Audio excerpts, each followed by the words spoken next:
ఇది మామిడికాయ నిలవ పచ్చడి అండి. దీనికని నేను 100 గ్రాములు ఆవాలు, 50 గ్రాములు మెంతులు, ఒక పావు కేజీ వెల్లుల్లి ఒలిచి పెట్టుకున్నాను. కాసేపు ఎండలో పెట్టాను.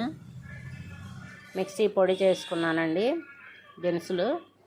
ఈ మామిడికాయలు శుభ్రంగా కడిగి ఆరబెట్టుకున్నాను. ఒక 10 మామిడికాయలు తీసుకున్నాను. ఆరబెట్టిన తర్వాత కటింగ్ మిషన్కి పంపించానండి. మార్కెట్లో ముక్కలు చేస్తారు కదా, వాళ్ళ దగ్గరికి పంపించాను. ఇలా ముక్కలు కొట్టించుకొచ్చారు. ఇలా సన్న పొరలాగా ఉంటుందండి.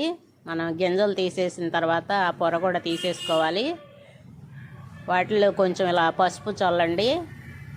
చల్లిన తర్వాత వీటిని కాస్త ప్యాన్ గాలికి ఒక 2 గంటలు ఆరబెట్టుకోండి. ఈలోపు దినుసులన్నీ రెడీ చేసుకొని కొలిచి పెట్టుకుందాము. నేనైతే 3 గిన్నెలు మామిడికి ముక్కలు అయినాయండి ఈ గిన్నెతో. 4 గిన్నెలకైతే ఒక గిన్నె కారం వేసుకోవాలి కాబట్టి కొంచెం తగ్గించి వేసుకున్నాను ఒక గిన్నెకి. ఇదైతే ఆవాల పొడి 100 గ్రాములకి కాస్త కొంచెం తీసేసానండి. ఎందుకంటే ఆవాలు మెంతులు కొంచెం చేదు అనిపిస్తాయి కాబట్టి కొంచెం తక్కువ వేసుకుందాం. వెల్లుల్లిపాయలు అయితే పావు కేజీ, నేను ఒక వెల్లుల్లిపాయ తీసాను. నూనె అయితే గిన్నెన్నర పట్టిద్దండి. ముందుగా నేను గిన్నె వేసుకుంటున్నాను. 3వ రోజు ఒక హాఫ్ గిన్నె వేసుకుంటాను.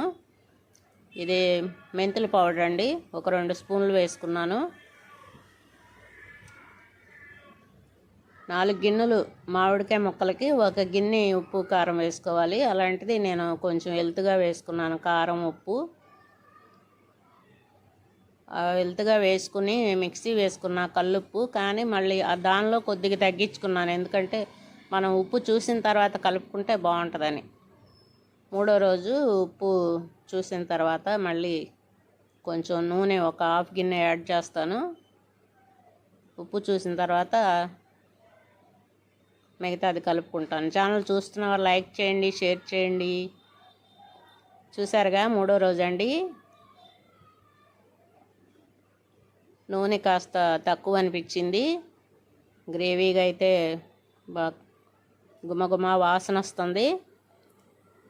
ఎప్పుడెప్పుడు పచ్చడి రెడీ అయిపోతుందని. 3వ రోజు నుంచి తినొచ్చండి, కానీ ఒక వారం అయితే బాగా. ఇది నేను వారం అయిపోయిందండి. వేరే గిన్నెలో షిఫ్ట్ చేసుకున్నాను. నూనె యాడ్ చేశాను, సరిపోయింది కదా. మంచి వాసన వస్తుందండి. కొత్తగా ఎవరైనా ఛానల్ చూస్తే ప్లీజ్ సబ్స్క్రైబ్. Okay, bye.